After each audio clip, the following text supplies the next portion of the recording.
আমাদের চারপাশে তাকালে দেখি স্মার্টনেস বলতে আমরা অনেকেই মনে করি খুব বেশি কথা বলা, সব ব্যাপারে তর্ক করা, কিংবা নিজেকে সব জানতা প্রমাণ করার চেষ্টা করাকে। কিন্তু বন্ধুরা, আজ আমি তোমাদের সাথে একটা দারুণ সিক্রেট শেয়ার করব। প্রকৃতপক্ষে যারা খুব বেশি স্মার্ট বা ডেঞ্জারাসলি স্মার্ট হন, তাদের এই পাওয়ারটা আসে কোথা থেকে? এই পাওয়ারের উৎস কিন্তু বাহ্যিক সাজ পোশাক বা গলার জোর নয়, বরং লুকিয়ে থাকে তাদের চিন্তা ভাবনায়। আমরা অনেকেই খুব ভালো মনের মানুষ হতে গিয়ে নিজেদের ব্যক্তিত্বের জায়গাটাকেই হারিয়ে ফেলি। আজ আমি তোমাদের এমন কিছু সাইকোলজিক্যাল বিষয় বলবো যা নিজেদের মধ্যে আনলে মানুষ তোমাকে সবার থেকে আলাদাভাবে সম্মান করতে বাধ্য হবে।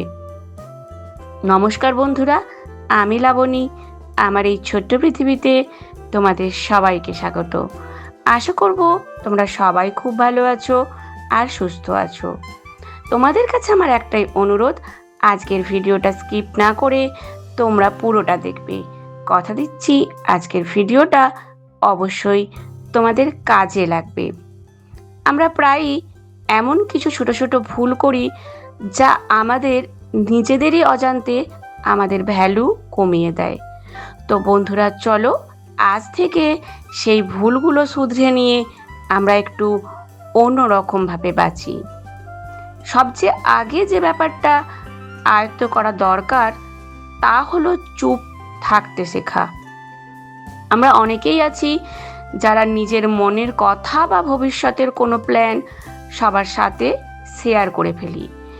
কিন্তু মনে রাখবে, তোমার প্ল্যানগুলো যখন তুমি সবার সাথে শেয়ার করছো তখন কিন্তু সেগুলোর শক্তি কমে যায়। একজন স্মার্ট নারী হিসাবে তাহলে তোমার কি করা উচিত? তুমি সবার সাথে ভালো ব্যবহার করবে ঠিকই, কিন্তু তোমার মনের গভীরের কোনো কথা বা আগামী দিনের কোনো পদক্ষেপ কাউকে বুঝতে দেবে না। সবার সাথে একটা নির্দিষ্ট দূরত্ব বজায় রাখবে। কেউ যখন তোমার বাউন্ডারি অতিক্রম করার চেষ্টা করবে, তখন তাদের সাথে কোনো তর্কে না গিয়ে, কোনো বাড়তি কথায় না গিয়ে, খুব ঠান্ডা মাথায় সেখান থেকে নিজেকে সরিয়ে নেবে। আর এটাই তোমার আত্মসম্মান ধরে রাখার শ্রেষ্ঠ উপায়। আমরা অনেক সময় পারফেক্ট হওয়ার নেশায় কাজ শুরুই করতে পারি না।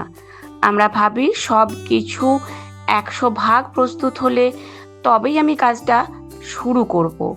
অথচ যারা জীবনে সফল তারা কিন্তু পারফেক্ট হওয়ার অপেক্ষা করেন না বা পারফেক্ট সময়ের অপেক্ষা করেন না। তারা জানেন ভুল করাটা একটা প্রসেস মাত্র। কনফিডেন্সের মানে এটা নয় যে তুমি সব কাজেই সফল হবে, বরং কনফিডেন্স হলো আমি কাজটা শুরু করার সাহস রাখি আর ভুল হলে তা শুধরে নেওয়ার ক্ষমতা রাখি। আজ তুমি যে ছোট কাজটা শুরু করার কথা ভাবছো সেটাকে আর ফেলে রেখো না। আজ শুরু করো আর এখনই শুরু করো। তুমি যখন কাজটা শুরু করবে তখনই তুমি অন্যদের চেয়ে কয়েক ধাপ এগিয়ে যাবে। আরও একটি গুরুত্বপূর্ণ বিষয় হলো নিজের রিয়াকশন নিয়ন্ত্রণ করা। কেউ তোমাকে ছোট করার জন্য কিছু বলল বা তোমাকে ইগনোর করলো, আর তুমি সাথে সাথে ভেঙে পড়লে বা রেগে গেলে, এটাই কিন্তু সাধারণ মানুষ করে থাকে। কিন্তু একজন স্মার্ট নারী হিসাবে তোমার কি করা উচিত? তোমার ইমোশনকে নিজের হাতে মুঠোয় রাখা। কোনো কথা বা কোনো মানুষ তোমাকে যেন সহজেই ট্রিগার করতে না পারে। তোমার রিয়াকশন হলো তোমার পার্সোনাল অ্যাসেট বা সম্পদ, তাই সেটা যাকে তাকে দেবে না। যখন তুমি শান্ত থাকতে শিখবে, দেখবে মানুষ তোমাকে সমীহ করতে শুরু করছে। নিজের আইডেন্টিটি বা সত্তা তৈরি করো। নিজেকে রোজ একটা প্রশ্ন করবে, আমি ভবিষ্যতে নিজেকে যে জায়গায় দেখতে চাই সেই মানুষটি কি আজকের এই পরিস্থিতিতে এই কাজটা করতো? এই ছোট্ট প্রশ্নটি তোমাকে প্রতিদিন সঠিক পথে চলতে সাহায্য করবে। তুমি মোটিভেশনের পিছনে ছুটবে না, বরং নিজেকে এমনভাবে গড়ে তুলবে যে মোটিভেশন নিজে থেকেই তোমার ভেতরে আসবে। আমি জানি তোমরা প্রত্যেকেই নিজের জায়গায় দারুণ কিছু করার চেষ্টা করছো, তাই অন্যের কাছ থেকে ভ্যালিডেশন বা প্রশংসা পাওয়ার জন্য নিজের অস্তিত্বকে ছোট করো না। আজ থেকে সবার চোখে ভালো মেয়ে বা সবার কথা মেনে চলা মানুষ হওয়ার চেষ্টা বন্ধ করে দাও এবং নিজের কাছে সঠিক মানুষ হওয়ার চেষ্টা করো। যখন তুমি নিজের ভ্যালু বুঝতে পারবে, তখন দেখবে তোমার চারপাশের জগৎটাও বদলে গেছে। তোমার উপস্থিতিকে কেউ আর এড়িয়ে যাওয়ার সাহস করবে না।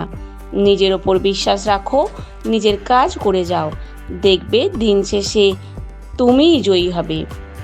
আর আজকের এই ভিডিওটা যদি তোমার মনে একটু হলেও সাহস জাগায়, তবে জানিও আজকের এই ভিডিওটা তোমার কেমন লাগলো। তোমাদের সাথে দেখা হবে পরবর্তী কোনো ভিডিওতে, পরবর্তী কোনো টপিকে। ততক্ষণের জন্য তোমরা সবাই খুব ভালো থেকো, সুস্থ থেকো, নিজের পরিবারের যত্ন নিও।